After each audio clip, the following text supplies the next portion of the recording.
Welcome to Pindar Poetry. We hope you learned something new. In this video, I will show how to change Jeep Compass air filter, updated. Start by parking safely with the engine off, cool for a few minutes, and set the parking brake. Open the hood and locate the airbox on the passenger side, then inspect the intake for debris. Wear gloves and lay down a towel to catch dirt. Remove fasteners carefully and keep track of parts for reassembly. Open the airbox and unfasten clips or screws, keeping them organized for reassembly. Carefully lift the lid and remove the dirty filter, noting how it sits in the housing so you can place the new one the same way.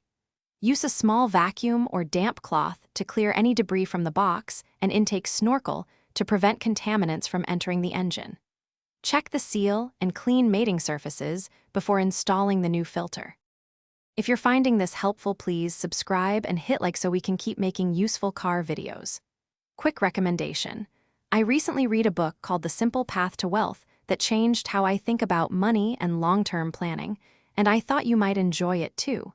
It pairs well with DIY savings on maintenance costs.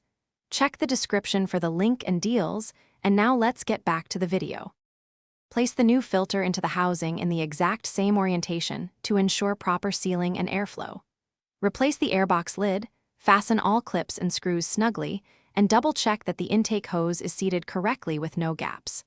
Wipe away fingerprints and tools, then start the engine and listen for any whistling or rough idle that could indicate a loose connection.